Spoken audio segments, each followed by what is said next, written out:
All right, hello everyone, and peace of Christ to all. This is an early broadcast just to share some comments and news with you. Feel free to invite your friends and let us have some talk. Uh, the news about Israel is all over, and we heard many of European leaders who I believe strongly they are potatoes and they are being a hypocrite and uh, they are trying to, they have a lot of business with the Middle Eastern countries, and they are in competition of who is going to be more hypocrite.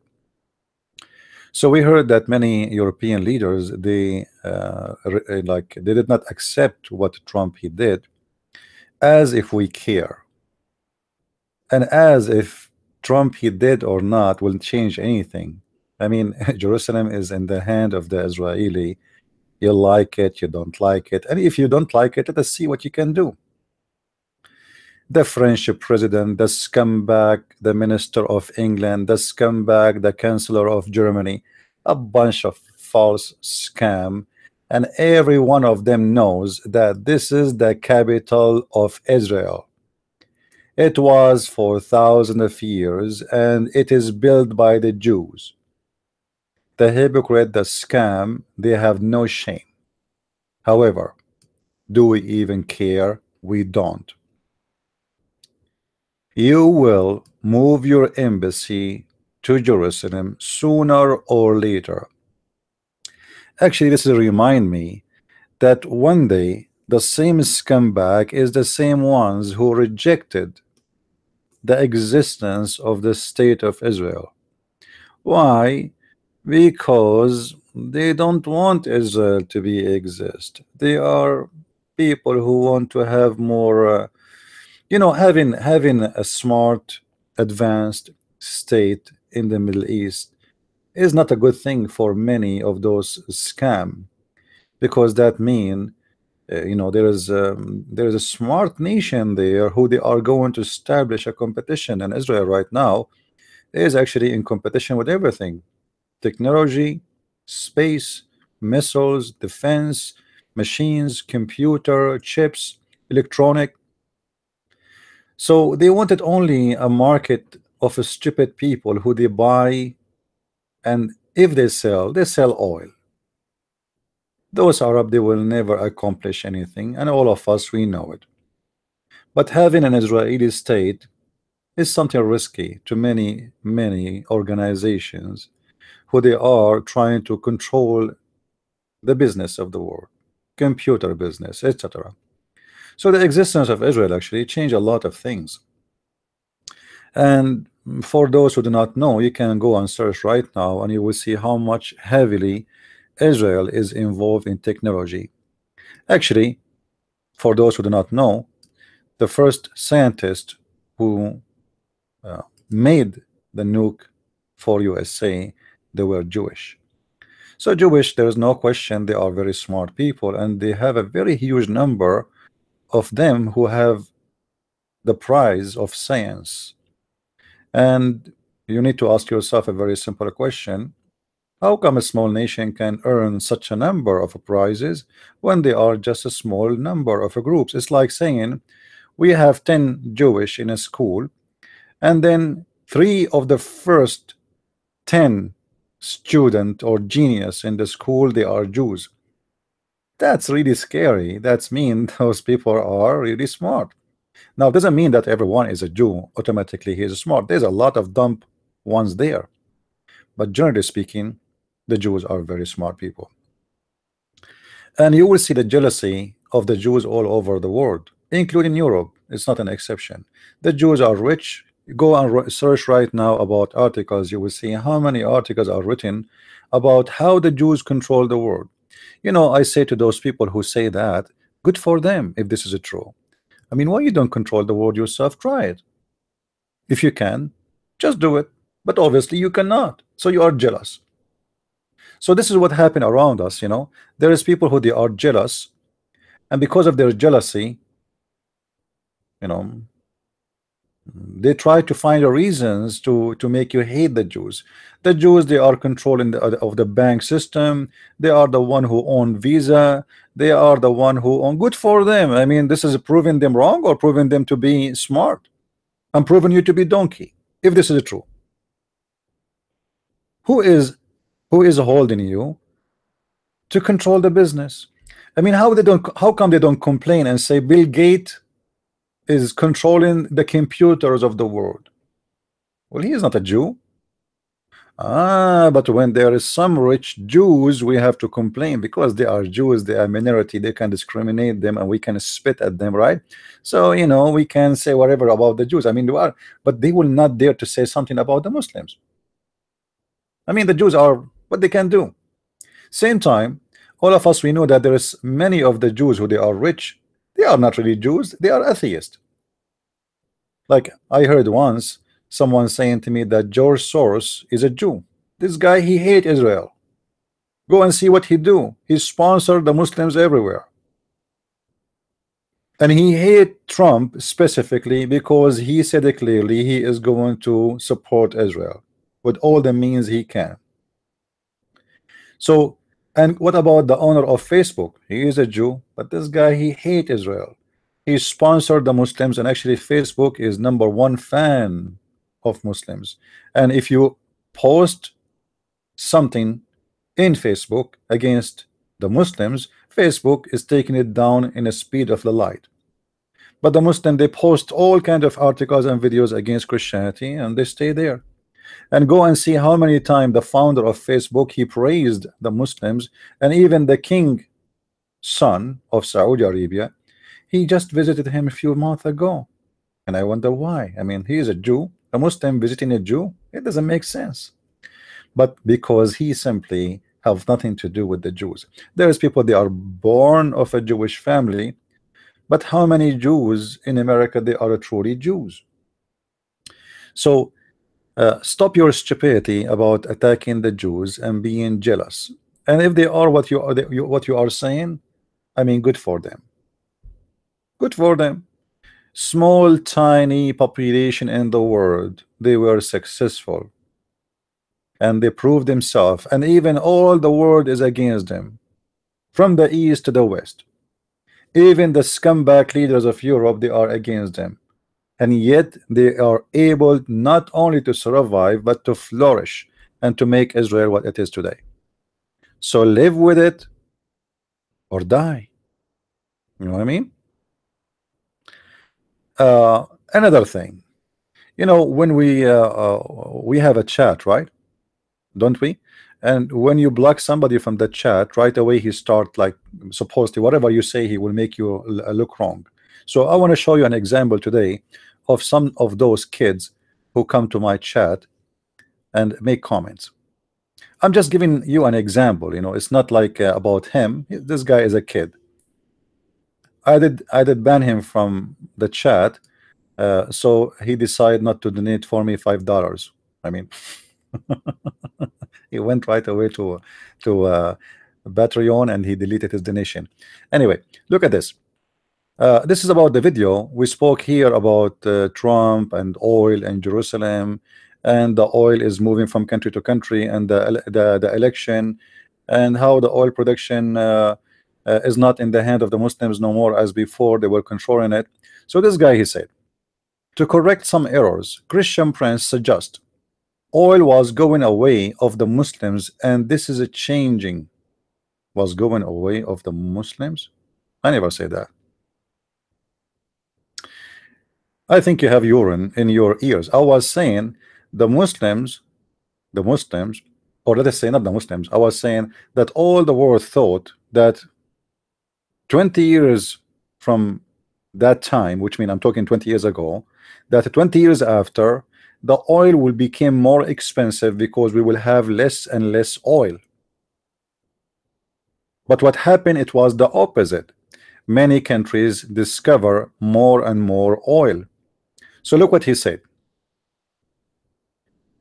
He said, he suggests oil was going away of the Muslims, and this is a changing with US and Russia, Venezuela, Mexico coming in. In fact, they were always in, but they used up more oil than they produce. Countries are moving to solar. I mean, I like you, but I mean, you must go to kindergarten. What solar, you idiot? Solar is not even doing like even 1% of the power. Which house is running by solar by solar in USA or even in Saudi Arabia? What are you talking about? Which cars are running by solar? Idiot, stupid. Solar is a very expensive. Wind, or using the wind or using the sun is very expensive, and actually is not practical, because you spend a lot more money from what you think you are saving. Every few years you have to change the panels, and every 1 year you have to change the batteries. And so and those batteries, by the way, they are very costly, and not only that, they are costly even for recycling, because you cannot even just throw them in the garbage, otherwise you will be in trouble, for this is a very toxic material. So the solar is a solution for isolated area, but it is not, and you have to live very limited with how much you use. But all the world today is depending in two kind major source of power or energy. It is oil and nuclear. However, nuclear is just to produce electricity, and oil is number one for transportation, airplanes, cars, you name it. And many countries actually, even their electricity is running by oil, because not all countries can afford to have a nuclear facilities for oil generation. And oil is the major player for power. Now here he said that those countries, they use more oil than they produce. Is that true? You are a stupid idiot, and you have no idea what are you talking about. People, they can go right now and search, and they will find the following. What countries are top producer of and consumer of oil? Now we know that USA is top consumer of oil for long time, but they use always to buy oil. However, USA is selling oil, so it is top consumer, yes, comparing to other countries, because American, they have, at least every American have a car. Even the poor guy who is a poor, he have a car. This is America. So in America, yes, we are the biggest consumers for oil, but now we are number one producers for oil. So we are selling our oil all over, and we are not in need. Like we have a storm, let us say 2 months ago in Texas, and that make the oil production slow down and the price of oil go up. But still, that will not really affect America. It's just a temporary storm which made the oil production slow down, because a lot of manufacturer, or let's say those facilities who produce or filter the oils, they were not able to function, so they have a few of them working. If we go and search more, we will find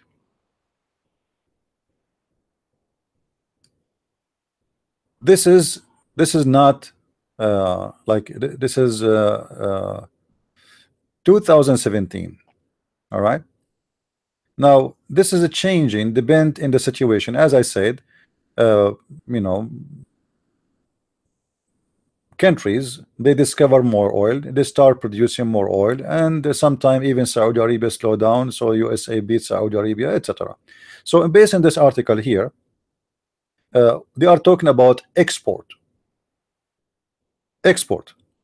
Saudi Arabia was number one, Russia was number two, Iraq was number three, Canada is number 39, United Arab Emirates, Kuwait, Iran, Nigeria, Angola, Norway, Venezuela. So this guy in his article, he mentioned that Venezuela and Mexico, they are using more oil than they produce, which is very stupid of him. As you see, Mexico and Venezuela, both of them, they produce oil, and Canada, and etc. Now if we go to different articles, we will find more surprising. Israel was always a country buying oil, depending in oil is bought from other countries. For the first time, Israel not only have a lot more extra oil and gas, but they are going to produce, and actually already they are producing and selling, and they are now signing an agreement. This is actually, this is in all the news actually, November 20. Just 2 days ago, they signed an agreement with I think Greek and France and Israel to run a pipeline between under the sea all the way to Europe. So Israel is already a major player in the market of oil and gas, and Europe is going to depend big deal. So they can have you. So the benefit of this pipeline, that Europe can have an extra secure line for gas sources, because the good thing about Israel, they can run the pipeline directly from Israel all the way to Europe without going inside the borders of any country. So the Russian, as an example, the Russian pipe is going through many countries, and any of those countries they can cut that pipe anytime. So Europe is insecure with their energy and depending on Russia only. So now having the Israeli building a massive, huge one, because they are going to, this is 2014, you know, this is in all the news. So, but you can search for the one, the agreement they just established just a few days ago. So having a secure line going in international water will not give anyone the authority or the access to stop that pipeline from going to Europe. So that will give Europe an extra security, not only as stable in the price, and not only is going to lower the price, because now there is more competition, and the more competition there is and more production, the more price go down. So Israel, as an example, was one of those who buy oil always and gas, but now the Israeli, they do not need the oil of anyone. He mentioned as an example, Venezuela. Actually, Venezuela is suffering badly because their oil prices the oil price became so down, and the whole country depend in the oil production. So a lot of ignorance there. Now we go back to the topic and show you another stupid thing he said. We spoke about the hypocrisy sometime in the West, that when democracy play, and the West always asks for democracy, and we gave an example that when they ask Algeria to go for democracy, Algeria, the Algerian Islamists, they win the election. The West, and specifically France, refuse it. Look at this guy, what he's saying. Algeria voted for independent. It did not all of France voted. What this guy is talking about? This guy is a stupid idiot. I'm talking about the year 1990, when in the 90, when the Islamists, they did I say like this? I'm talking about 20 something years ago. This guy, he is going all the way to Algeria independent, and it did not all of France voted. What does that mean? Is that in English? I feel better about my English. Algeria was part of France. It was not a colony. This guy is an idiot, stupid again. You know, I'm talking about the Islamists winning the election. There is no France there, dumb idiot. This is an independent state. This is, let me show you. I like dumb people. Islamic Party in Algeria defeat ruling group in local election. Which year is that?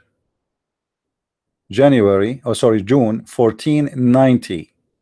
I don't know how old are you, but obviously you are a kid to go back to the independent thing. What independent? So we have a country already. They have a government. There's no France there no more, Abdul Potato.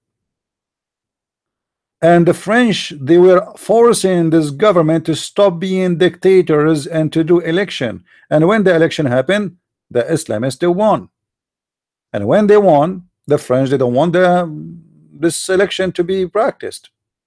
So they sponsored the one they used to be against, because they never thought the Islamists will win. The Mujahideen, the filthy ISIS. So This is what we are talking about, and this is stupid idiot, because he is just angry for we ban him. He is saying, he's talking about the independent, and Algeria was never a colony and was part of a France. You idiot! How, since when it was part of a France? Algeria was part of a France. Are you stupid? France was occupying Algeria, Syria, Lebanon, and they never been part of a France. Are you a donkey or what? Since when Algeria is part of a France? It's an occupation. Unbelievable. Anyway, there is people who have a mentality of kids, and always, in order to find answers, you can go and search whatever I say to you. You can go to Prophet Google, peace upon him, and you can find what we are talking about. It is the same party controlling the country for almost forever. And obviously Algeria, they don't have a democratic regime, they have a dictator regime. However, this dictator regime is 10 times better than having an Islamic regime, which they are going to be dictators anyway, because the second they take over, they will start forcing people to wear burqa, what to eat, what to drink. And since then, actually, more than 1.5 million Algerian was killed in the war between the Islamists and the Algerian government. More than 1.5 million, but nobody talk about it, right? So Algeria spent a lot of blood fighting their own terrorists and their own government fighting their own religion. Obviously, they don't want Islam to be the law and the religion of the country. They want it to be just by name. All right. So this is what we meant when we spoke about Algeria. What else? Sadly, many Arabic, mostly Muslims, Iraqs, fought for a France army. What does this have to do with us? I mean, this is stupid. This guy, he went to 1964 and 58. I mean, there is a say in China. It says he left as a donkey, he never came back as a horse. We talk about something, they talk about something else. But what we can say, I mean, it's not my business. Go and see a shrink. We go to the news. We are done with this baby boy. Many countries are living like rejecting, as we said, the order of Trump. But I assure you, in the very soon time, I don't know how to explain to you what's happening. Like, have you ever seen people, they want to swim but they are not sure how deep the water is, or if they can dive because the water is not clear? So they were waiting for someone is brave enough to jump and tell them. And this is exactly what is going to happen. Trump, he jumped and he showed them that you are a bunch of cowards. Actually, he mentioned it in his speech that those presidents before him, but he said it in a different way, in a political way, that some they say they are not brave enough to do it. But this is the truth. They are not brave enough to do it because they are politically correct. The Bush family, they have a very strong relationship with the Saudi. All of us, we knew that. They have a lot of business with them. The Bush family are oil production businessmen. And Obama is their puppy. Bill Clinton is their dog. I mean, you name it. Bill Clinton until now, he get paid by the Saudi. And by the way, if you want to invite Bill Clinton to make a speech on your birthday, he charged $60,000. He will come and he will make a speech about you, and he will say that you are the Prophet Muhammad, peace upon you. Just give him $60,000 and he will say whatever you give him in the paper. So all those presidents, they used to be coward, and they are cowards because they prefer their personal agenda over the truth. They are not scared of the Arab, if we say, or Muslims. No, it's not about being scared. I say coward because they don't want to lose business. All of them, they getting a benefit of not making the Muslims angry, especially the rich one. They don't care really for Pakistan and tomato. You will never hear any European country Count Bangladesh, count Pakistan, count Indonesia. Their only concern is countries like Saudi Arabia, Kuwait, Qatar. Actually, just yesterday, Macron, the fish Macron, he signed an agreement, business deal with the Qatari of many $billion, and that's why they care for them. Otherwise, they can fart at them anytime. They don't really care if the Muslims get angry or happy. It's all about hypocrisy. It's about money. Business. Business is business.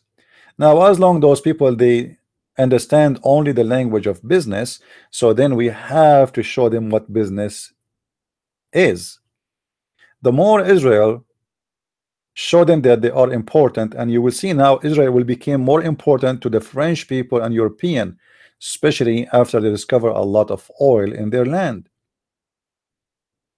You see, even USA was always trying to be polite with Saudi Arabia because they need their oil. If you remember in 1973, in the war between the Israeli, and even before, you know, like during the war,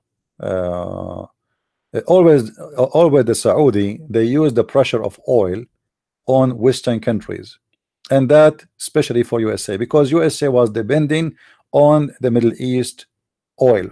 And why we are depending in the Middle East oil? Because there's a business mafia in USA controlling the business, and they are left-minded people. They are from the left, not from the right. You know, imagine, even they call us right. You know, they are the left. I mean, do you know what right mean? Yeah, we are right. So we are the right, and we are right, and they are the left, and they are stupid. For a century, we are buying oil when we are sitting in the top of a ocean of oil, and they forbid us from digging for oil because oil digging will damage the environment. But all of them, they drive four-wheel drives cars, and they buy oil. So what the benefit? I mean, what are you saving the environment from? Did you stop using cars? Did you decide to use bicycle? Stupid, dumb idiot. So for more than a century, we were making the Muslims rich. We are the one who is feeding them from our money. We spend our money to buy dirty water. It's called oil, when we have a lot of it.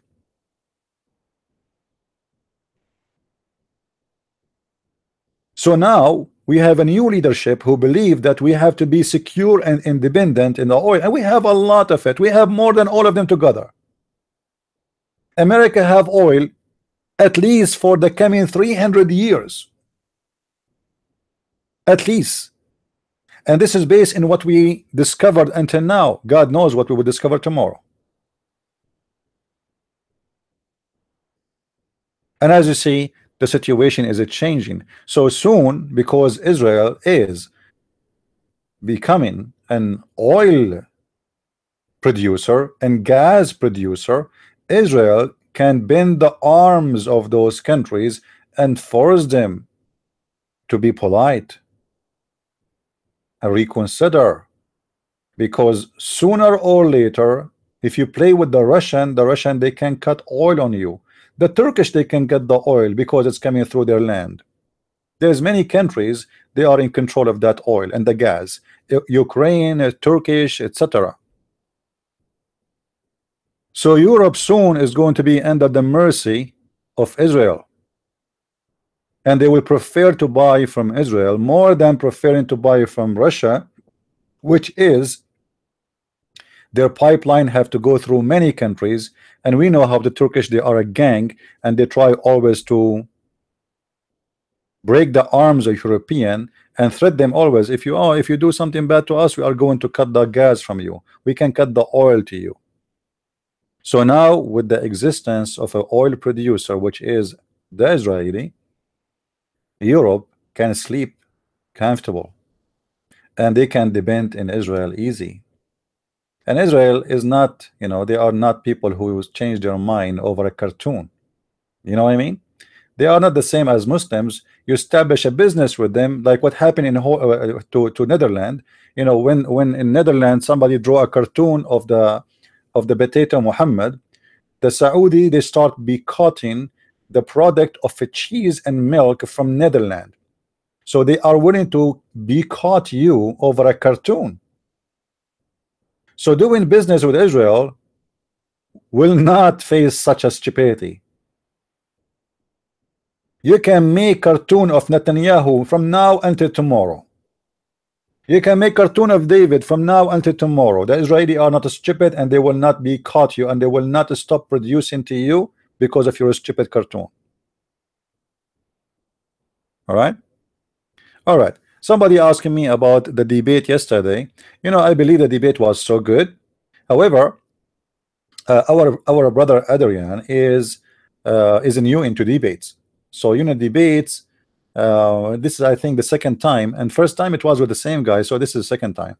So that guy, he did a lot of debates, you know, so he knew how to play games. And this is, and you notice how the Muslim right away he started throwing rocks at our Christian brother, and the purpose is not to give him time to breathe. So when he take the mic, he will spend his time to respond, but not to question. And you notice that in the beginning, in the first 30 minutes, our brother Adrian, he did not really ask, and he did not say anything about Islam, which is very wrong, I believe. You know, he should start throwing rocks from the beginning, because by not doing that, he gave the Muslim the chance to throw more rocks. You notice each time he take the mic, okay, I have more question for you, but you did not finish the first question. You know, he want to jump to second question. Why? Because he don't want him. He's afraid that he is going to give him a question. And then when our brother, he gave him the question, what happened to the Abdul? The Abdul was in trouble. It was just a simple question. He himself was asking him about the oath, as you remember. He said to him, so you Christian, when you take an oath, are you breaking the order of Jesus? No, we are not. Because Jesus said, give what to Caesar and what God to God. So if Caesar says you work in Saturday, you work in Saturday. Because Caesar can kill you, and Caesar can put you in jail, and you've been ordered to obey Caesar. However, you obey Caesar as long you are not committing a crime. So if Caesar says you pay tax, we pay tax. If Caesar says you go to the army, you go to the army. Because this is not your crime, it is his crime. He is the one is forcing you. And you have to be obedient to the law. Christians are not a bunch of rebels to disturb peace of the country or to go out of the order of law and the excuse that God said. We've been ordered to be obedience. Same time, we've been ordered to say the truth. So as a soldier, when you are in the army, your general, he says to you something, you believe it's wrong, but you have to obey because you are in the army. So when a Christian in the court, he take an oath, he is just saying, yes, I agree with this. He is not taking an oath by repeating I blah blah blah blah. He is just saying, yes, I will do. That's all. And this is exactly what Jesus said. Either you say yea, yea, or nay, nay. But the question is, and I wish I was there, I will ask the Abdul, what about you, Abdul? When you take an oath to take a citizenship, isn't it the Quran says take not Christians and Jews as a friends? It is funny that the hypocrite Muslim, he is the one questioning us about taking oath. So this is why actually I wish that our brother there, he put him in the corner right away and he punched him in the face, not physically for sure, but you know, let us say by exposing him. A Muslim is questioning us about taking oath. The whole taqiyya is saying take not Christians and Jews as friends. Chapter 3 verse number 28, chapter 5 verse number 51, even chapter 9 verse 23, it says take not your family, your parents, your mother, your father, your brother as protectors. Why? Because they are not Muslims. So Muslims is allowed to take allegiance only to Islam. And the Abdul was giving us a lecturer about how a Christian is taking an oath to be a citizen.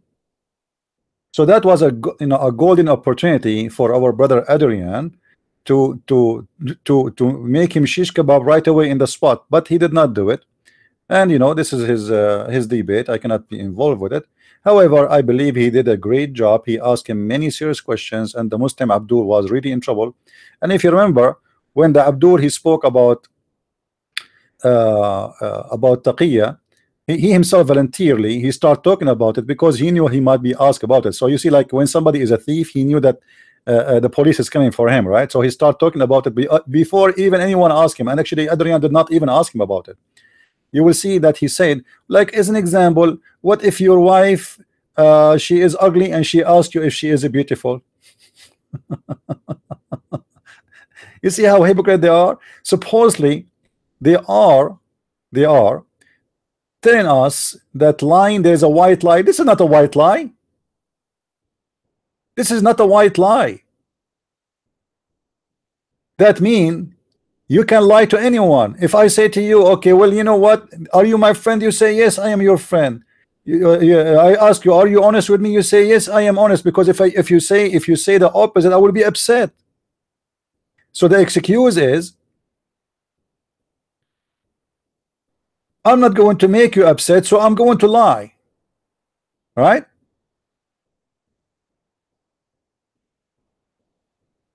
Look at this chapter in the Quran. It says, "Oh, who you believe, take not for a friend the unbelievers, rather than the believers. Do you wish to offer Allah an open proof?" Actually, it doesn't say that in the verse in the Quran. You see, the Muslim translation is a stupid translation. I mean, those people are really stupid. It says more than that. If you take them as a friend, Allah will curse you. Allah will punish you. Do you want Allah to be upset from you? If you take them as a friends or protectors.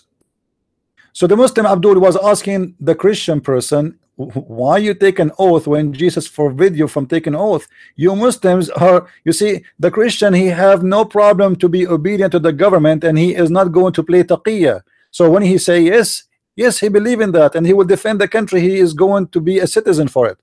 But a Muslim is not allowed to be a citizen of any country if he mean to protect that country, if it is not an Islamic. The Quran says it clearly, "Oh, you believe, take not the Jews and the Christians for your friends and protectors. They are but friends and protectors to each other. And he amongst you who take them in the friendship of them, obviously he is unjust." And if you go to the interpretation, you will see he is out of Islam. He is an apostate. Same we can show you from chapter 3 verse number 28. If you take them as a friends, that will make you the enemy of Allah. Chapter 3 verse 28, the famous verse of the taqiyya. And this is what the Muslim they practice always when they debate you. Remember that the Muslim, they don't debate. The Muslim, they play taqiyya from the first second to the last second in what it's called debate. So you will see, look what it says. The Muslim, they say to you, what if Saddam Hussein, he hanged me up to kill me? I will say to him whatever he say. The verse is so clear. It says, take them not as a friends or a protectors. So he is not going to kill you. This guy, he want to protect you. The verse is speaking about taking them as a friends and make them honored. There is no war. It's a lie. Take not the disbelievers or the Jews for your friends. But he just told us, if somebody want to kill me and he is war, and war is deception. What does this have to do with war? This verse have nothing to do with war. Somebody want to take you as a friend. Islam says take them not as a friend, but however you can lie to them and say you are a friend as long your heart is just like this. So my friend debating Abdul, let us say for Adrian, who is first time, or let us say this is second time he is debating Muslims, he did a very great job. Actually, I am really impressed of what he did. He was firm with the Bible, was so strong, and he hit the Muslim many times, and he punished him, and he made him bleed, and he made him look so foolish when he said, you can, you know, you can take a false oath as long it is not intention. What does that mean? You can use the name of God in vain? So the Muslim Abdul saying to us, we Muslims, we have no dignity, and our God is a potato. We can use his name to false oath. We can say, I can say, I swear by Allah, I'm going to visit you tomorrow, and tomorrow never do, because I don't mean it. This is what he's saying to us. I swear to Allah, I'm going to pay you your money back, but I don't mean it. As long as not your intention is not to mean it, it's okay. I mean, how disgusting and satanic that is. I can take an oath, and Allah will not take me accountable unless I mean it. Well, all the thieves, all the criminals, they don't mean what they say when they promise you a false promise. If a person who work in a scam, and he call you in the phone and he says, I promise you, I swear by God that your money is secure. According to the Abdul in the video we saw in the debate, he is a good guy, because he don't have intention to take the oath. The oath is just to fool you. So you know, Adrian, he did a great job. There's no question about that. I'm so proud of him. However, he can really make this guy shrimp. You know, this, do you know how easy it is to fry a shrimp? Especially this shrimp boy, he was asking for it. He was telling him like, hit me, you know, like, because let me tell you what happened. This guy, he was expecting that this is an American guy, he know nothing about Islam, and he saw some videos of him talking about taqiyya, and this is easy to go around, you know, like to play with it. But he was not expecting much. However, let us say he was lucky that he lost only 4 of his teeth, not all of them. But I assure you that in the next debate, if he debated Adrian again, Adrian, he will be sure to take all his teeth and put it in the museum. All right. So it was a good debate for a person who, this is the second time he do debate Muslims. He was really very good. Especially I like the way he was firm with the Bible, and he, you know, he showed the Muslims how stupid they are when they question the Bible, and how dumb their question is.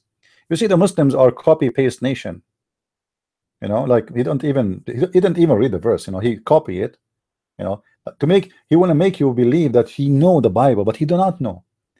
He go and search on website. This is why you see. Actually, if you notice, this guy was receiving text in his phone. Did you notice it? Did you notice through the debate he was receiving text? This is not him searching in the internet, because he was reading the question. He was reading the question from the phone. But already he had many papers and he prepared supposedly, so he was receiving text to ask questions. And even though he have many people ask, like, helping him in this debate, even though he was smashed. There's one thing I don't like about the debate, that the ladies at the end, she gave the last word for the Muslim. That's not right. You see, because the Muslim at the end, he tried to revenge, so he started blah blah blah blah, you know. She gave the microphone in the beginning to the Muslim, so the last word should be given to the Christian. You start with one, you end with the other one. You don't start with the same guy and you end with the other guy. That is not a smart move of her. And you know, the other thing I don't like, the introduction of this woman. She is a blah blah. She have a multi-million dollar. I don't like this. You know, I mean, this is like advertising commercial. I mean, this is not right. You know, get a moderator. He do not. It's not a nuclear science. Somebody will switch the mic when the time is up. 10 years old can do it. This is something I don't like about the debate. However, in general, it was very good. And Adrian, I'm so proud about him. And as I said, this person, this is his second debate. So you cannot compare him to Christian Prince. I know I don't know how many hundreds of thousands of debate I have. Because the more debate you do, the more you learn about the mentality of the Abdul. It's not about you learn, like let us say you are knowledgeable, you know. But debate is not just only about you having knowledge. It's about you learn how to use it in a fast method, in the moment, in the second, and how you learn, how you take what the other person trying to prove you wrong with and throw it back at him. So everything this guy Abdul he said to me or said to Adrian in the debate can be used as a killer punch, will destroy Islam immediately. And actually, this is why this guy, he himself is offering Adrian to debate him. You know what I mean? If you notice, Adrian, he made it clear that it was the Muslim guy who approached to him to debate him. Ask yourself a question: why the Muslim don't send me such an email? They want to debate me, right? Why he is so desperate to debate Adrian? Because he thought that Adrian, he is just a Canadian guy. He do not know Arabic and he do not know much about Islam. He's watched some videos online. He learned a little bit about taqiyya and what he can do. But surprisingly, not even one Muslim can find me to challenge me to debate. We sit here for hours, says any Abdul, and no Abdul. We are out of them. And then you look at the debate yesterday, we find that there like 60 or 70 Abdul. Suddenly they are all over. And actually, the funny yesterday, if you notice in the text in the chat, when he was speaking about taqiyya, did you notice I said, what if my wife is fat? Do you remember? He said exactly what I said, and I think he was somehow looking at the text, maybe. So he copied my statement. He think I'm a Muslim, Arabian prophet. You know what I mean? I think he was looking at the chat and he liked my idea. I am the one who said, what if my wife fat and she asked me if she is, if she is a skinny, I will say she is a skinny. So he took exactly as I said, and he explained taqiyya that, okay, what if your wife, she is sorry, the false oath. What if your wife, she asked you, not false oath, about lying to your wife. What if your wife, she asked you if she is fat? Yeah, I mean, look how silly and how stupid this statement is. If your wife is fat or not, if she is not beautiful in your eyes, why you marry her? So you are telling me you maintain the relationship in marriage in Islam by lying. All your marriage is based on lies. Do you love me, honey? Yes, I love you. I lie. I don't like her. She is fat. Honey, did you marry another woman? I can show you the fatwa where it says a man, he is allowed to lie and not to tell his wife that he have a second wife or third wife, because simply if he told her, she will be angry and that will screw his business, his life. So you better not to tell her. So it is lawful. So it's not about fat and skinny, it's about serious issue.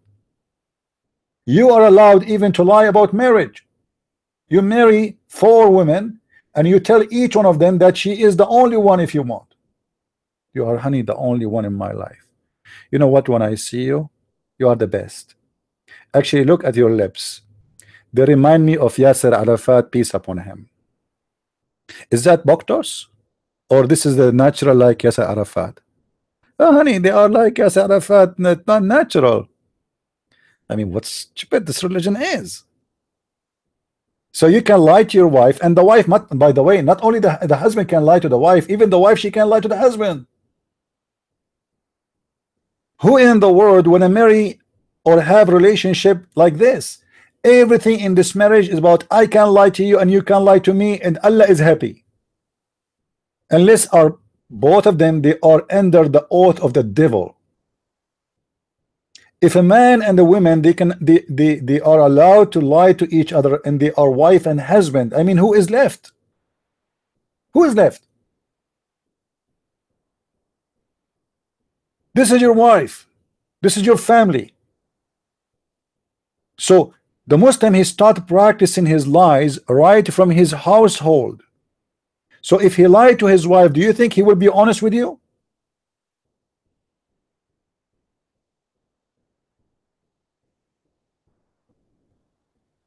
Obviously he will not.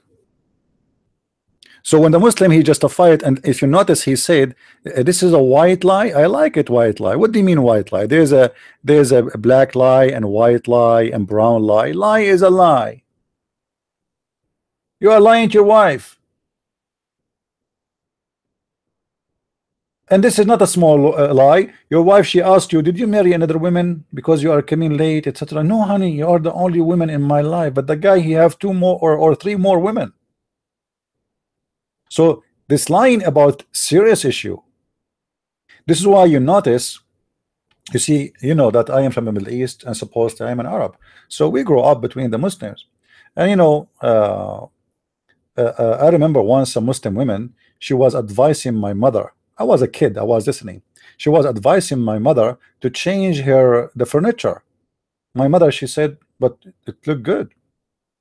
Why I want to change it? She said, take my advice. Men, if they don't spend their money, they will look for other women. My mom, she said to her, well, we are Christians, so our marriage is eternal. So she was advising my mother that she need to spend more money in furniture because the husband, you need to suck his money. You know, you need to change the curtains, change the rags, change the couches, change your bedroom. How many years you have your bedroom? My mom, she said, I don't know, since we get married. But change it, you know. Men, if they get rich right away, they will look for different women, you know. She said, we don't have this garbage, we are Christians. So Muslim women, if you marry a Muslim woman, she will suck your money. She will make you spend money like crazy, because not because she is being bad, no, because she is married under the law of the devil. She have no security, she have no guarantee that her husband will stay with her, and she is always worried that this idiot, he is going to get a brand new wife. She is younger and she is more beautiful. So this is what happened. A Muslim, he married you for a few years. At that time you were 6 years old. Now you are 9. You are old. You are ancient actually at the age of 9. So now you are 13 now. Oh man, 13, she is very old. You are 17, you're disgusting. So he start looking for a child to marry as Muhammad. Even Muhammad, he said that a woman, she got married for 3 reasons. Let us find the hadith.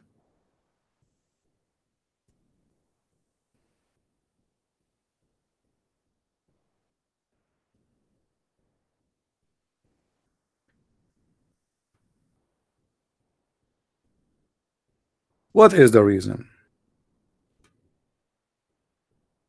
Number 1 reason is, let me hold on, let me find the hadith.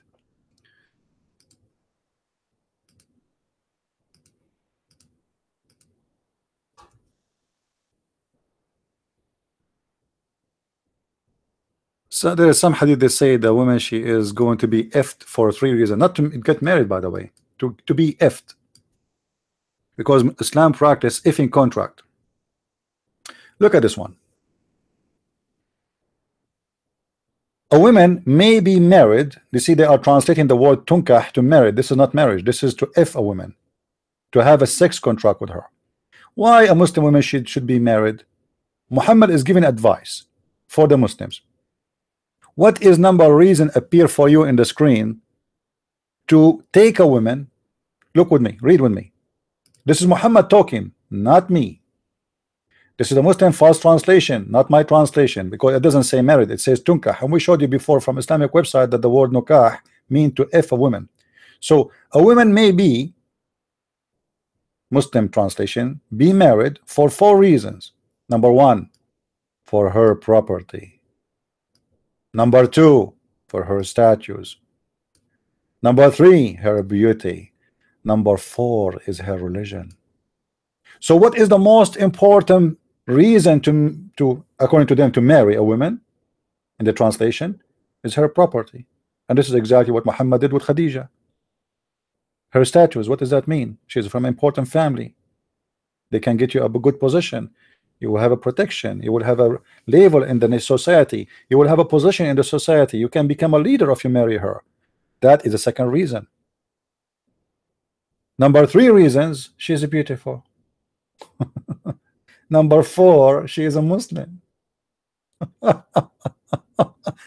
So the last reason for a Muslim to marry a woman who is decent supposedly, because supposedly if you are a religious person you are decent, right? But not in the case of Islam. You know, when you are a Muslim you are the opposite, you are not decent, because Islam teach you to lie, as we showed you. So Muhammad himself, he is saying, huh, that this is the reason. And then look what he says here. Look, so try to get the one who is religious, may your hand bus made with dust. What does that mean? Muhammad is advising you that if you have all those reasons, at the end you have to still you have to find someone she is religious. Did Muhammad marry a religious woman? None of them was religious. Khadija, she was not. Aisha, she was not. Sophia, she was a Jew. Which one of the women Muhammad he married and she was religious? None. Actually, Aisha, she accused him many times that he is a liar.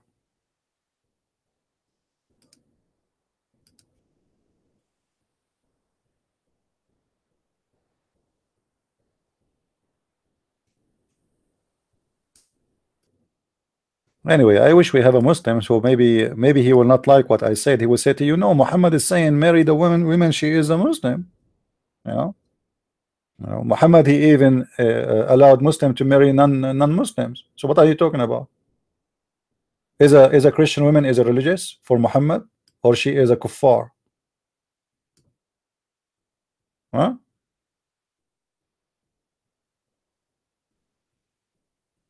Is she a religious or a kuffar?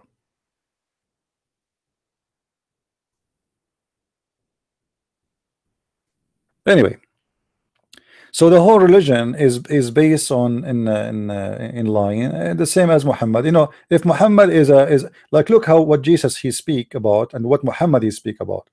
And the funny, the Muslim, they say to us that Jesus was supposedly his name is Isa. In Islam they are both speaking for the same God. Well, if they are speaking of same God, doesn't make sense, because one of saying to us even oath is forbidden, and the other one saying you can take as many as you want as false oath. The man he can lie to his wife, the wife she can lie to her husband. You can lie to the non. Imagine if Jesus says you can lie to non-Christians. So when the Muslim they say that Jesus is a Muslim, that is very insulting to Jesus actually. Because in order for Jesus to be a Muslim, he have to be child molester like Muhammad. He have to be a thief. He have to be a criminal. He have to be a liar. He have to be bewitched. He have to be a person who speak about the size of his penis and how many women he slept with. I mean, look at this, guys. How in the world somebody is a prophet? He talk about what he did with his wives.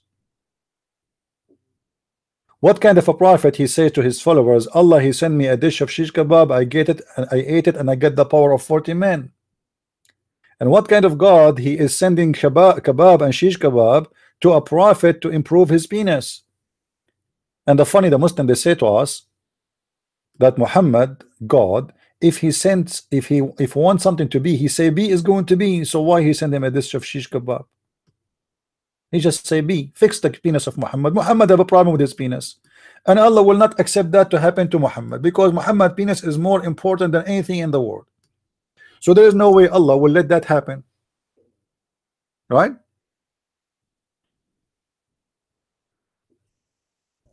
Do we have any Muslim would like to call us? Do we have any Muslim would like to challenge me?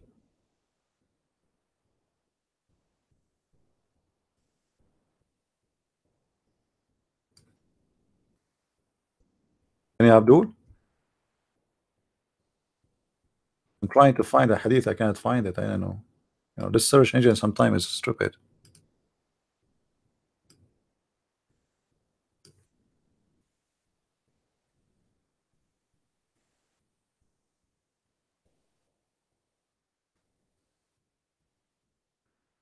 I don't know what's wrong with them, you know.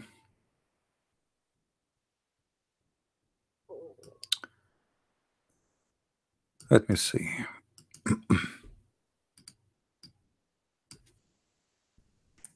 Let's try now. This is a prophet. And this Jesus is a prophet? I mean, go and read every word Jesus said. Jesus said he and she, they will not get married. You know, they ask him about the women when she married more than one husband. Who is the one who will have her? Who's going to be her husband in heaven?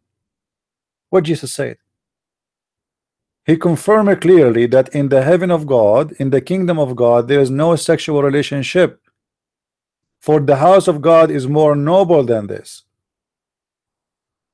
But in Islam, look what Muhammad is promising the Abdul. You see, if we have the same God, we should have the same heaven. Do we agree? Right? If we have the same God, we should have the same heaven. But we don't. It's obvious. Look at this idiot, what he is promising the Abdul. He swear by Allah, saying that not even single one of you, which means Shabir Ali included, whom Allah admit to paradise, but Allah will make him, if not to, you know, he will marry 72 wives. By the way, 72 wives is the lowest numbers of a believer, which means a bad believer. It's like Nu'man Khan, you know, he was you know, not a good believer. 2 from the Houris and 70 from the inheritance of hell. I mean, Allah is going to import women from hell. Now, do you know why those hell women, they are imported? Because they are supposedly prostitute. They are very good in sex. Prostitutes, there is something about them. They are professional, and most of them, they are beautiful.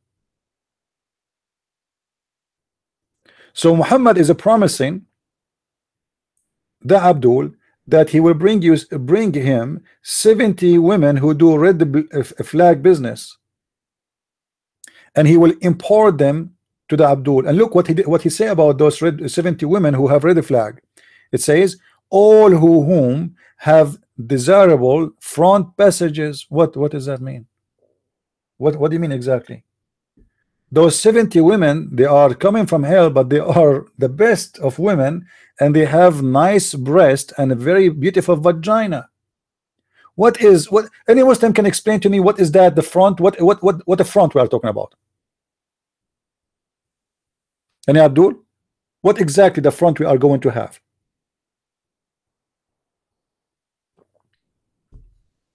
Big breast, nice breast, and beautiful vagina. You can grow trees there. And then look what he said. And he will have a male member that never become soft. I mean, that will be embarrassing. You have 70 women and their vagina is ready, and your penis is not working. You turn the fan is the only way to move it. Like you turn the fan on, the penis is moving. You turn the fan off, the penis is it's like a piece of, you know, fabric. So Allah, he thought about this. Allah is a smart God. Do you think Allah is a stupid God? He's not. He knew that you need to have a special penis.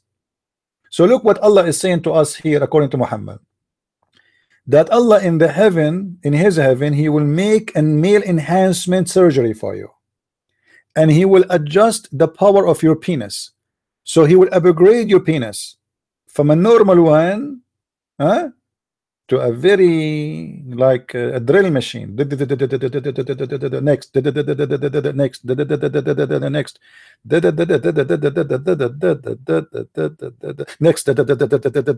because the battery is charging. I mean, you see, this is God. So it's very stupid from a Muslim when he say to you that we Christians and Muslims, we share the same God. Your God is a pimp. Your God is working for pimp marketing in Las Vegas. Any one of you been in Las Vegas? Who been in Las Vegas before? Don't be shy. It's, you know, I've been in Las Vegas, so what? Anyone been in Las Vegas? If you go in the bathroom in Las Vegas, you know, I used to work with the army, used to be in the army, and they reserve for us flights, and most of the time, because of where our base, we you know, sometimes they don't have like there's a delay, blah blah blah. So they reserve for us actually in the hotel. It's paid by the army. Anyway, so in the hotel, which every hotel there is a casino anyway. You go to the bathroom, the public bathroom of the hotel. What do you find in the public bathroom in the hotel? You will find advertising cards in the top, like you know the men when standing. So you will find those cards lined up all over, and those cards to call so they can send you a female prostitute. You call that line and they will ask you what kind of women you like. So Allah and Muhammad, they can be hired immediately as a pimp manager. This is not God. And why Muhammad is telling them that such a thing? Why he is talking about the power of their penis? Why Muhammad is guaranteed them that don't worry, be happy, your penis will be functioning there very well.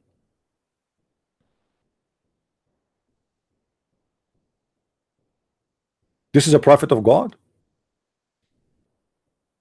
And what if I don't want to have a penis like this? I mean, do I really listen, guys, is sex is a joy if it became all day long? This is not a joy. It's like this is a punishment. There's a woman you like, you love, and you make love to her, not just sex. In Islam, those women, you do not know them. You never met any of them. Not even single one of them. They are made just sex toys. So it's fake. You see, once when I was in Asia,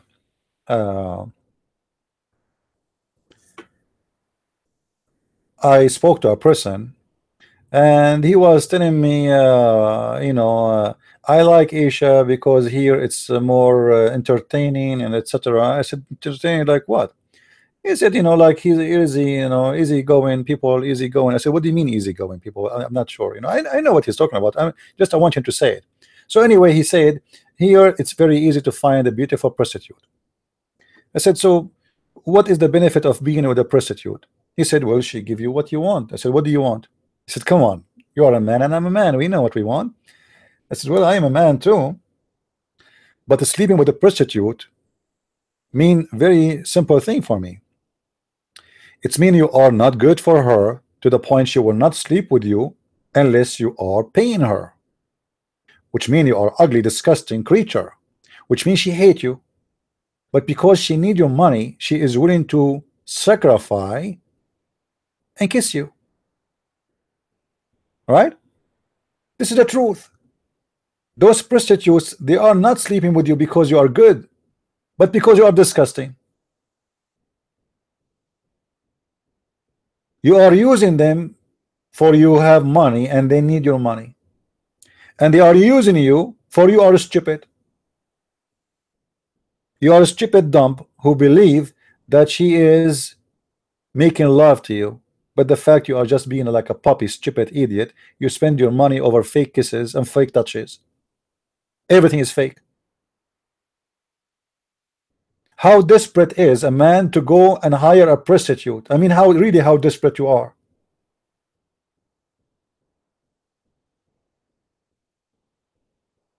And Muhammad, he promote that. He is hiring a prostitute. Or what he is saying, that you will not pay for them, Allah will pay. But those women, they don't love you. This, you see, in the whole story here, do you see the word love? Anyone see the word love? There's no love. It's sex. It's just a pure sex.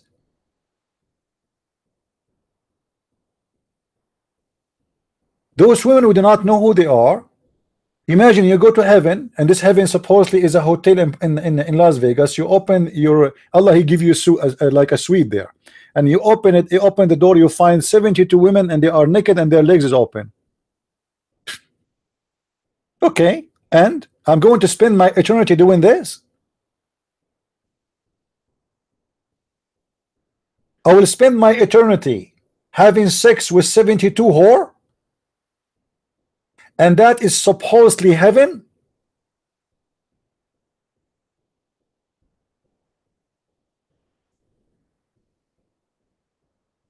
What about you give me a woman, she love me and I love her, and we live together forever. What about you give me a different kind of satisfaction, something you never experienced yet? I mean, sex, we know what is sex. What kind of God this God is? If you go in the Quran, you will find, let me show you what the Quran, you see, I was thinking to make this video short, but you guys, you are bad. You make me stay long. Unbelievable. I hate you, all of you. May Allah make you, all of you, skinny. And if you are skinny, may Allah make you fat. All right. Have you ever heard of God? He promised you couches. I mean, couch. Are you serious? Come to my town and I will take you in a drive around, and you will find how many couches are in the driveway, people trying to get rid of them, and the city, they make them pay extra money to throw it away, and they are almost new. And Allah, he promised me couch in heaven. And not only a couch, to be honest with you, a pillow. Oof, man, all my life I wanted to have a pillow. You know, our pillow is the best, and forget about the rest. A God promising me a pillow? What? Hold on, hold on. I will show you something you will not believe. I'm serious, you will not believe. Imagine if Allah, he says to you that Allah will give you a couch or a bed, and you are going to flip your body over it. Unbelievable. I will do that. I will. Not only you will lay down, you flip. Like you are in the right side, and then you go to the left side. That's amazing. Allah is promising me such a thing. It's incredible. Chapter 37, verse number 44. Did I tell you the story of 44? Did I tell you the story of 44? Once I was in the Philippines, you know, because I'm a cheap guy, you know, poor guy, I mean, and I like to make my expenses very low, and actually I like to associate with people too. So I took the bus. You know, I'm not a rich guy, so I can't afford a taxi. So I took the bus, and the bus between two cities. Now the guy, he came to me, and he said, I gave him the money, and then he said to me, sir, I have to pay you back 44 pesos. I said, how much? He said 44. I said, say it one more time and keep the money. 44 pesos is like less than $1, you know. So this guy, he came back to me, he said, sir, can I say it one more and you pay me? I said, no, that's it. 44 pesos. Anyway, so Allah in chapter 37, verse number 44, okay, he said the following, that Allah will give you, should I make like a mystery? Should I make like a drama music behind? Action? Commercial? Have you ever thought of having a bed and you can flip in that bed, a bed the kind you like, you love to lay down in it? I mean, what the heck is that? This is God? Hey.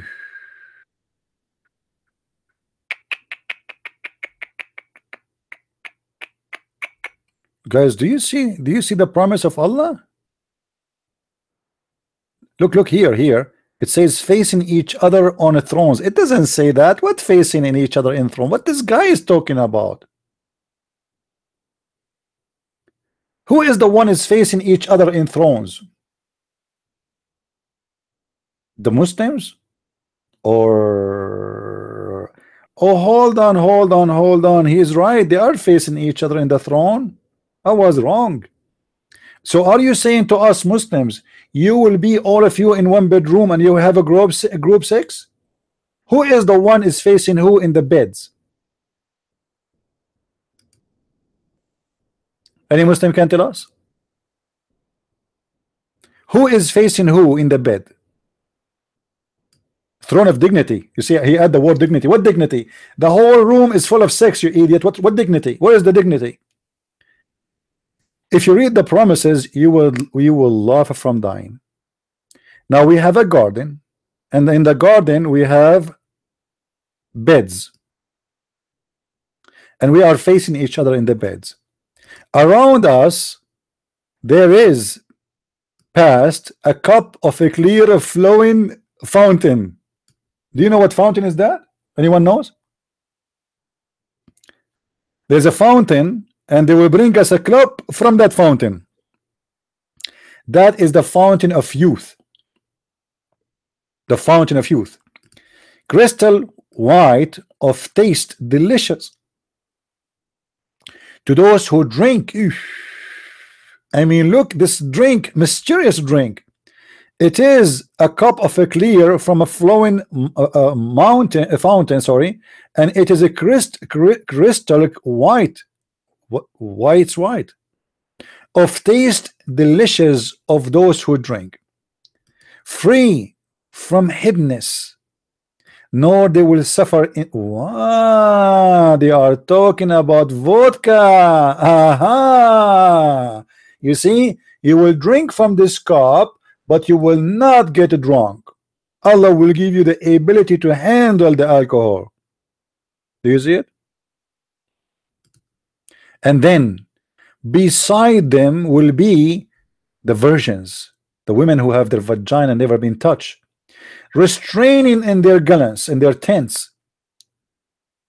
Look with me here what it says about restraining. What do you know? What does that mean? Those women, they are jailed. They are jailed. They can't get out. They are restrained.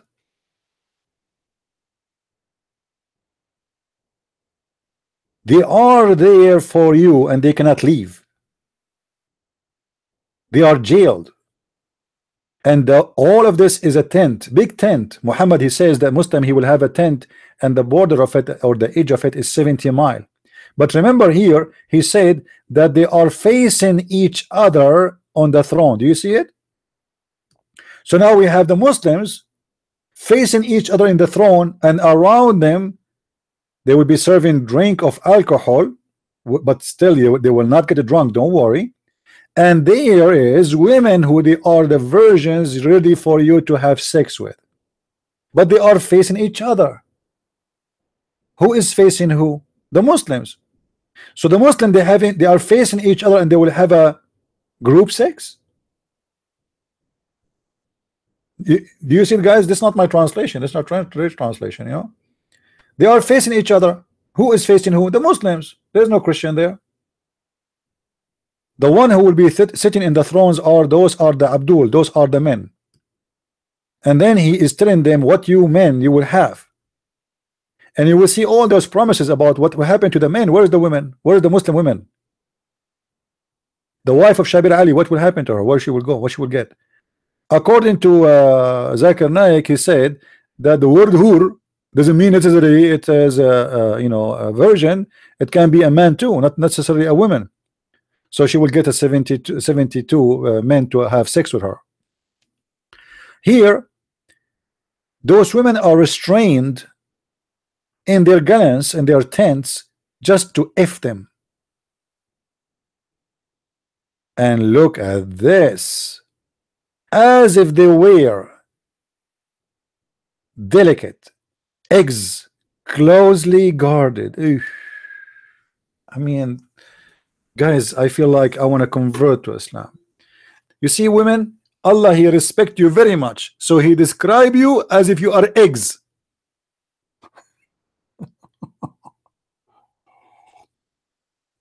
And we are going to break them one by one. How we break them? We break their vagina. First vagina, second vagina, third vagina. And the Muslim Abdul, he will be holding his phone and using WhatsApp, and he said to his brother, how many you did already? Brother, I did 40. Brother, I did 41. Now 42. Now 43. What? All the translation, by the way, you see in front of you, all of it is false. They're trying to make it even look nicer than what it is. Pillows, couches, You will be reclining on the couches like what? And not only that, guys, you will not believe what Allah He promised the Muslims. Do you know that Allah will give you a door for your house in the heaven? I mean, isn't it this is amazing? Isn't it this is beautiful? That in the heaven of Allah, He is going to give you a door for your house. What He will give you? A door.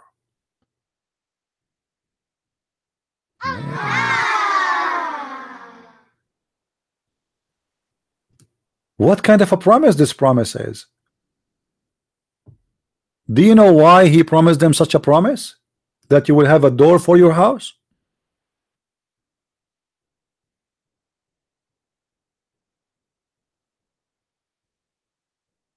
And look, this guy, he put it silver. That doesn't say silver there. Stupid idiot, liar. And doors to their houses. Eesh. And look, he add the word silver again. I mean, what? just to show you the mentality and the stupidity of the Muslims. They think if they make it out of silver, that will make it like worth it. I mean, isn't it stupid? Silver is so cheap, man. What do you mean silver? What is the price for 1 kilograms of gold? It's cheap. Buying a car is a lot more expensive than buying a door made from gold. Go and buy BMW. How much weight the gold will be for your door? 5 kilograms? 10 kilograms? Go and check what the price of BMW or Mercedes or Ferrari. So Allah, He promised you a door made from silver, according to the translation, and your house will have a door. I mean, why our house have a door, and what does that mean exactly? There's thieves there, there's a crimes. The doors is meant for what? I mean, what the purpose of having a door? I have a door of my house so nobody can get in. This is God the promise. And look, you will have a roof for your houses. Eesh. Eesh. Eesh. Anyone notice why those promises are made? Anyone notice why those stupid promises are there? Because those are Bedouin. They never have a door for their house, and they never have a roof.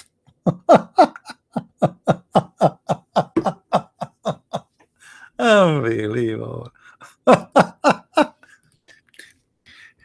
What if somebody he live in France, you will say to him, I'm going to give you a door for your house? He have a door for his house, and he have a roof for his house. Even the Eskimo, they do. What this guy is talking about? He's talking, he's promising the savage Bedouin who they take a shower once every few years, who they never have a house with a door. How we can seduce them to believe, to follow me? I will give them promises of things they dream of: a bed, couches, pillows, and the pillows, they are covered by fabric made in Iran. Even the fabric of Allah is imported from the Persian, the kuffar at that time.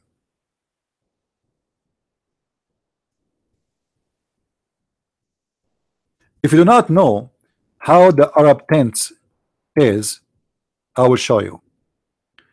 Let me search for some pictures.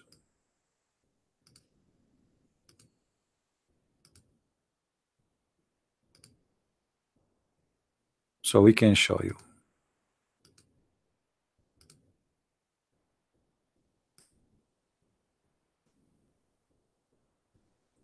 All right.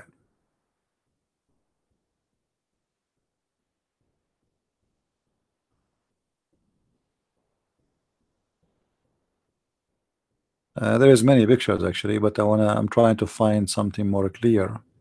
Anyway, you know how tent it is. I mean, it's a tent. It's not something.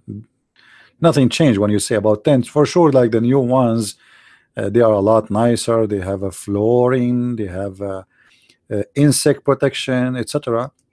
But the Bedouin tents, and now this is after what? After the wealth they have. Let me show you. So the tent now is like a villa. So look, they have nice rags, they have etc. But they did not have that before. It was just a small, tiny piece of fabric, and people they sleep inside, and it has no walls, has no roof as a roof. It's just a fabric, you know. Uh, when there is a wind, they put the fabric down. When there's no wind, they lift it up so more air will come through.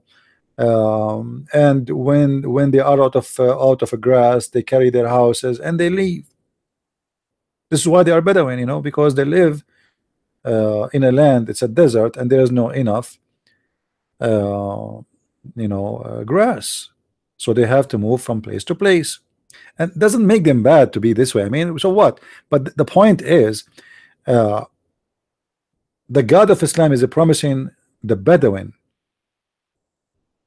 He was talking to the Bedouin. For those promises are stupid for someone who don't, he is not a Bedouin. Why in the world you say to them, I'm going to give you a house, have a roof? Why you say to somebody, I'm going to give you a house, have a door or a window? Simply because this is like a dream for them. This is luxury. They don't have beds. They sleep in the floor. They don't have pillows as the one we know today. Their pillows was made from grass, tough and hard. Only the rich ones, they have a nice life. And the rich one at that time in the Bedouin desert, his housing is less than your house anywhere in USA today. So this is why the dreams of those Bedouin is what is promised. They like wine, they love to drink, they like, because their life is simple. I mean, what do you do? You have a bunch of goats and you drink, you have sex. That's it. That's it. There's no TV to watch, there's no movie to watch, there's no theater, there's nothing. Your life is very simple. You have a bunch of goats, you take care of them, you feed them during the day, you go back home, you have your wife waiting for you, you have sex, you sleep, you snore. You wake up in the morning, you do the same.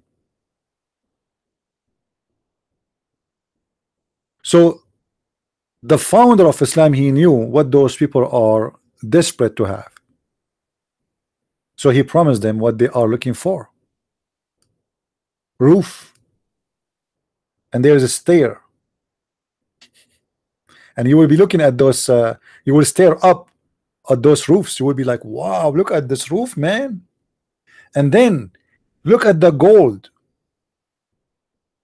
You know, like even Allah, he promised them bracelets of gold and silver. What is that? What is the value of gold and silver in heaven? You know, in a place where everything is for free.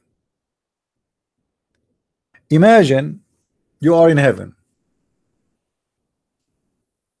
and everything is for free, and then somebody says to you, I'm going to give you 1,000 tons of gold. Okay, what I will do with it?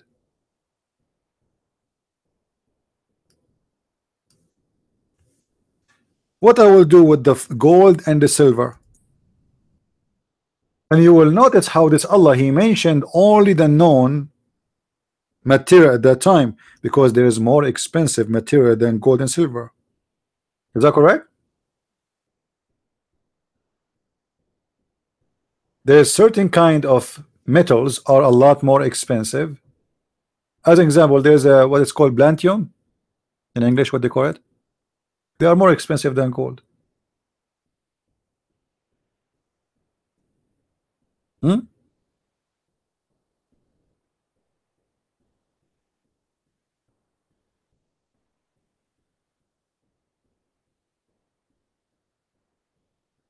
Let us see.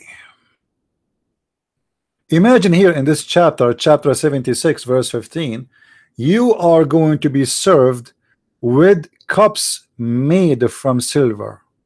Eesh. Eesh. Eesh. That's astonishing. I cannot wait.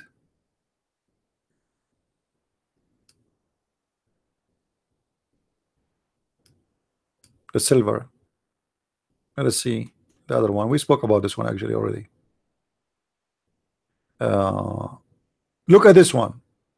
In chapter 76, verse number 21, Allah described for you what you will wear in the heaven.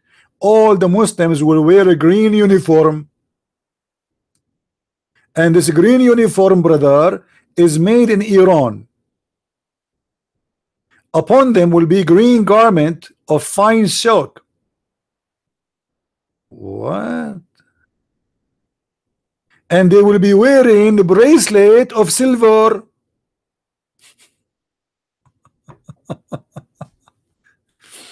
You know what? I cannot go. I don't like to go to hospitals for two reasons: the smell, and because I feel disgusted when I see the doctors wearing green. So imagine you will be in the heaven for eternity. Oh, everybody there wearing green clothes, and those clothes, they never have a wrinkle and they will never damage, which means you will never change them, because in the heaven of Allah you will not sweat, you will not piss, you will not have a, you know, so your garment you wear, that's it. You are going to stay with it for the coming trillion billion year. And that silk is, as we said, it's made in Iran. You see here the word in Arabic is istabraq. Now ask yourself, the Muslim, they say to us, by the way, the Muslim, they say that the Quran is a pure Arabic, right? Now is the word istabraq Arabic? No. It's a name of a fabric made in Iran. Why Allah is importing a fabric from Iran?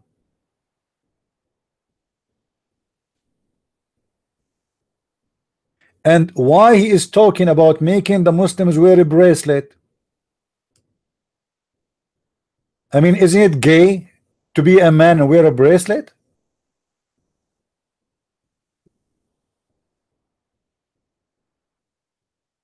You know what I mean? Why a man he will wear a bracelet? You see, like there is some men, they wear like what it's called, like a chain around your hand. I can let that go, but a bracelet is a bracelet. The word here in Arabic is asawir. Asawir is something only women wear, and I never saw a man in the Middle East wearing such a thing, for it is only gay who do that.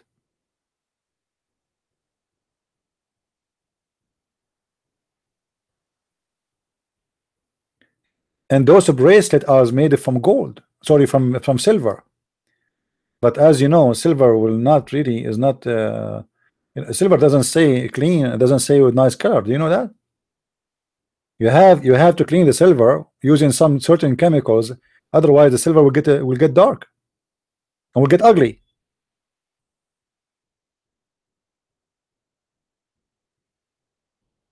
What kind of a promise? This promise, I will give you a green garment made from silk imported from Iran. Are you sure? That's amazing. I mean, it's so beautiful. Any Abdul have a comment?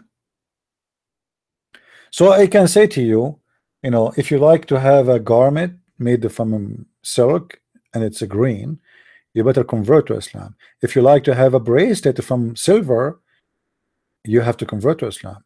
If you have to like, if you like to have a penis which will never sleep, you have to convert to Islam. Why you want to buy Viagra? I mean, come on. It's not even healthy. No Viagra, Viagra free, but your penis will be like poing.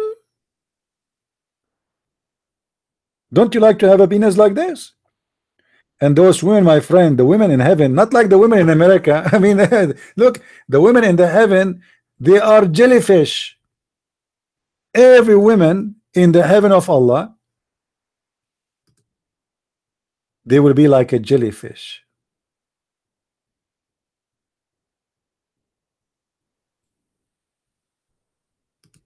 Uh,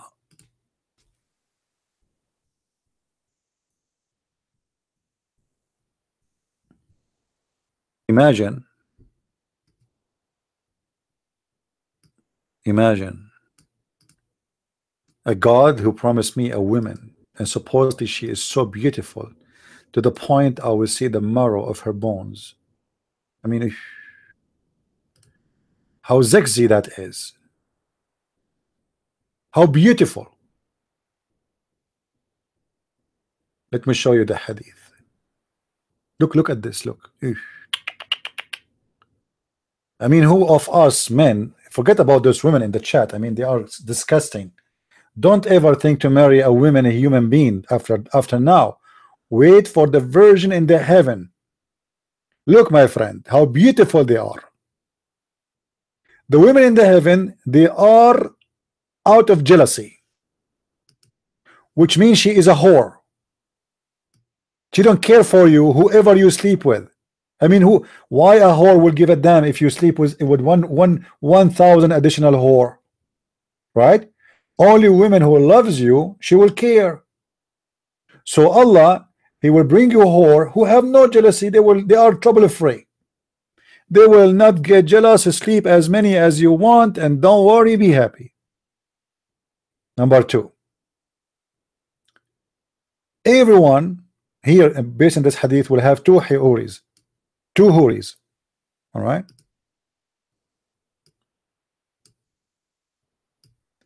And those huris, they are so beautiful to the point they are transparent. All my life I'm looking for a transparent girl. Any girl in the chat, she is a transparent and she is looking for a husband. Let me introduce myself. I'm a black blonde African American from Japan looking for a brand new wife, and she is a transparent. Not even a single woman there is a transparent. I'm so disappointed. Not even one. What's wrong with those women? Why in the world we will marry a woman after today? I'm going to wait. I have a very legitimate reason now to stay single forever. I want to have a woman, she is a transparent. And let me tell you the benefit of having a transparent woman. Okay. Have you ever heard of a woman, she take the credit card of her husband and she went to Macy's and she bought some bags with it? Huh? Now listen to this. Shut up. Come on, show respect. If your wife, oh, come on. Okay, hold on. Those women, I mean, look. If your wife after today, she took your credit card, and even if she swallow it, you can see it through because she's transparent. She can hide nothing from you. Even the food she ate, you can see the hamburger in her stomach. She cannot deny that she is the one who ate it.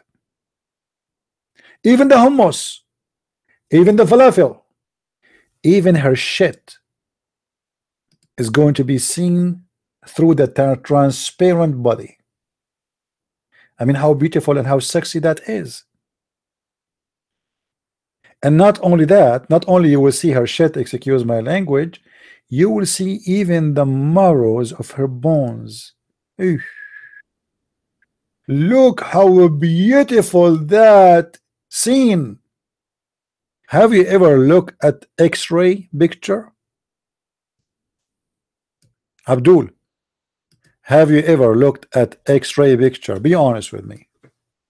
Abdul, he do not know what X-ray mean. No, actually, the first one, the founder of X-ray is Muhammad, as you see. So imagine, guys, This is the chest of your wife. Let me show you her chest. This is not my wife, by the way. I'm not going to show you my wife's chest. No way. Especially my wife, you know. She have a nice chest. I don't know even who is she. Look at this. Look how beautiful it is. Eesh. I mean, who can resist this? You will see the bone, the marrow of the bones, even more. Like you see that the X-ray doesn't show you really details. You will see the inside of the bones. I mean, especially when you look at her neck. Eesh, look how sexy this is. Wow, so beautiful. Who can resist such a temptation of Allah?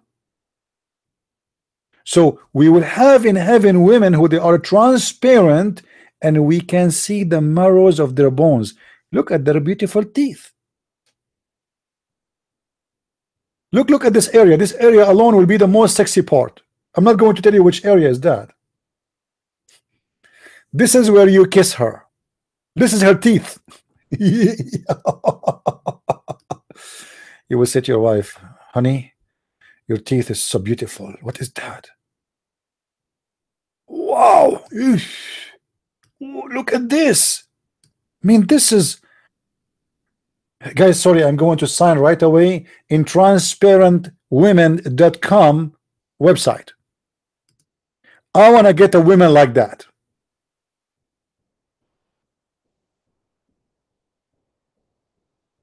Isn't it beautiful to be a Muslim? And Allah is preparing all of this for us. Transparent women? What's wrong with you? You should convert to Islam immediately if you like to see the high-tech technology of Allah. Obviously, what Allah will do, He is going to hold on. Is Allah going to upgrade our eyes, or He is going to upgrade the women? Obviously, the women, because those women, they are transparent. It's not your eyes becomes able to see through. You know what I mean? The women, they are transparent. So this is how they look like. And imagine how disgusting that is, and how stupid such a promise. But you guys do not understand why Muhammad he made this promise. Anyone knows? Who remember? What is the purpose of this promise? Promising the Bedouin, the Arab, to have a woman, they are, you can see through their bones. Anyone knows? Who wanna tell me?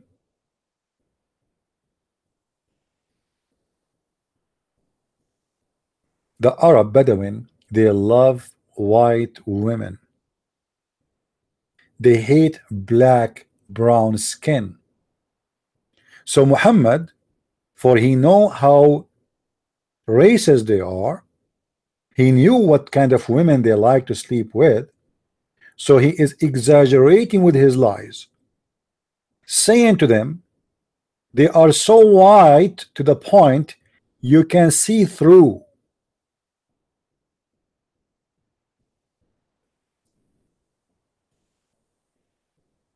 You know what I mean?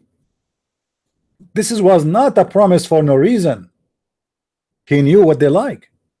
They like white women. And how we can promise them white women they never seen like before? Actually, the word hur, for those who do not know, is not really about the eyes. You know,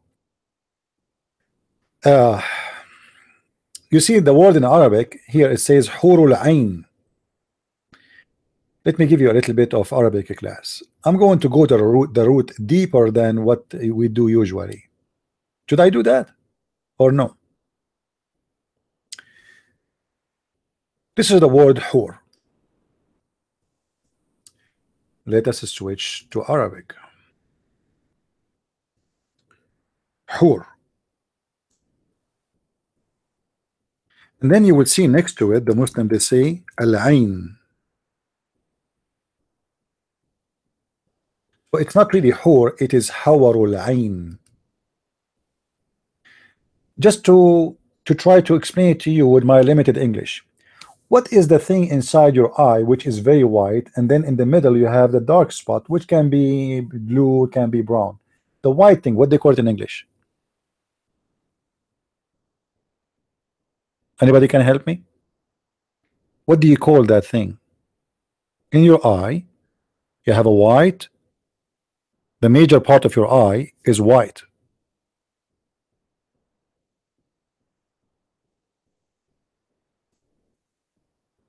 I don't know really what they call it in English, you know, so you guys need to help me. Yeah, the eye, in the eye, like, you know, in your eye you have the one in the middle. Let me go, let me get an image. Hold on. Excuse my limited English, sorry. I never, I mean, spoke of a body part like this before. So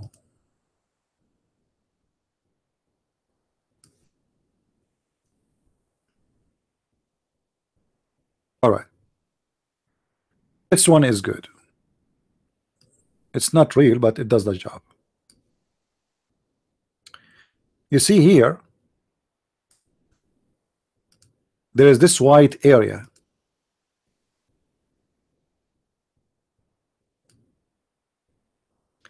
That is what they are talking about. They are not talking about the women with big eyes, as you know. It's not really about big eyes. What big eyes? They are talking about how white they are. They are white like that. However, they are even more whiter, even though they are called by that, but because simply they are so white, they are called hawarul ain, not hurul ain. Even the pronunciation, the Muslim, they say it wrong. So that area is what they are talking about. They have nothing to do with the eye. It have nothing to do with how big their eyes. It is about how white they are. This is why Muhammad saying they will be transparent. Why? Because even if you take an eye of an animal, I don't want to say human being, don't do that. Let us say you have an eye of a cow, etc. This eye, which is very white, but still you can see the nerves, you can see through. You can see the veins, you can see the blood. Actually, even your eyes, you can see it. You know, if you zoom in, especially when you are tired or etc., you have a pressure, you can see the veins in your eye. Let us see here. Um,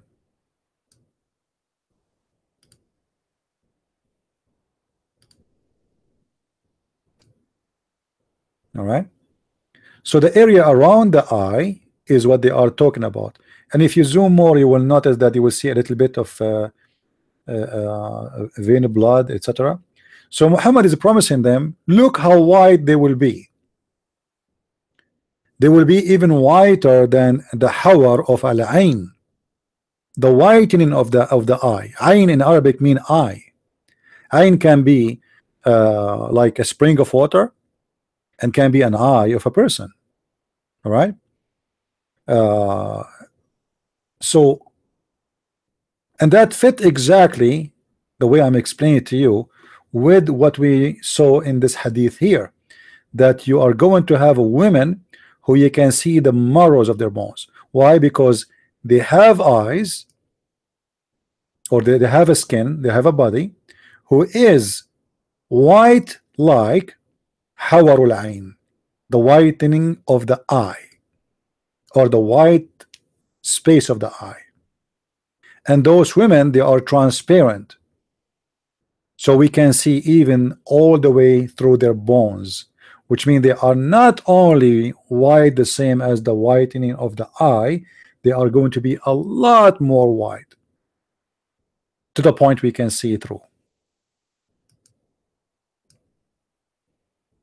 And that makes sense, right? Because what the point of seeing the marrow of the women? I mean, what is that is about? Who is going to enjoy such a scene? It's disgusting.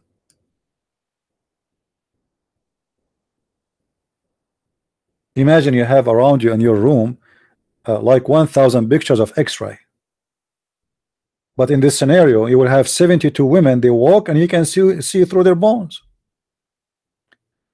But what Muhammad is doing, he is exaggerating with his lies. Not only his lying, he exaggerate with it, so he can assure them that they are not just women, the kind you see here. Not only they are white, because you might find some white women between the Arab. Actually, even Muhammad, he used to call Aisha al-Humayra. What does that mean? What al-Humayra?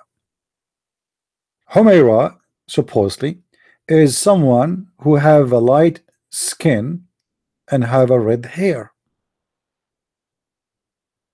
Because her skin is white, you know, she have like her skin will turn red, and her hair is red. Otherwise, Muslim need to explain to us why he called her Humayra. Humayra can be used as two meaning, either insulting someone, call him a little donkey for a female, or a red head person.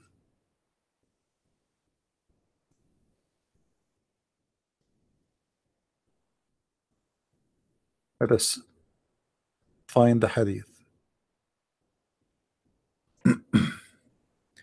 You see here, the Muslim didn't translate even the word, because I think the translators in Egypt do not know what Humayra mean. Look at this. Do you see the word Humayra or Humayra? What Humayra? This is Aisha. We are talking about Aisha. Why he's calling Aisha Humayra? He's saying to her red head. And that explains why Muhammad, he have a special the sexual desire for this little girl. She was whiter than the rest and looked like she was having some kind of a blonde hair. Otherwise, I don't see any reasons to be called such a name.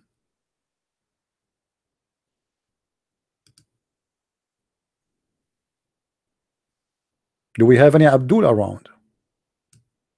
We are out of the Abdul. No Abdul no more. Alright guys, this is what supposedly will be a video of 15 minutes. I mean, you guys, what you did to me. I have to go and buy some stuff. Like, look at the time now. It's a noon time.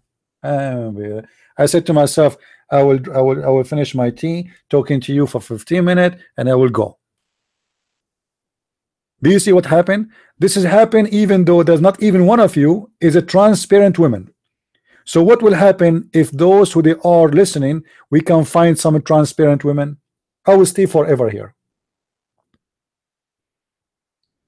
Please, brothers, sisters, try to find us next time some transparent women to join us so I can explain to you better. They can open the camera and we can show you what a transparent women mean. So if you know any transparent women friend, please let them come to us so we can use them as a study material.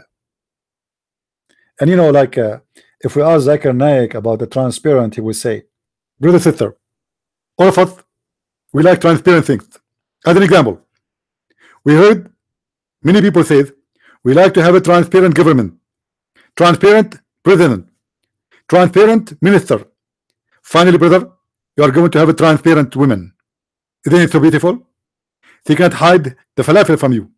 They can't eat even the boogers. Even the boogers in her nose, you can see it. Praise be to Allah. Thank you very much. I mean, that's so beautiful. We need the transparent women. And let us hope that soon we will have in the market of the pimp Muhammad transparent women around. Thank you very much for watching. Don't forget to subscribe if you did not yet, and don't forget to unsubscribe if you don't like what you hear, because I am not really interested of having people to come here unless they are interested.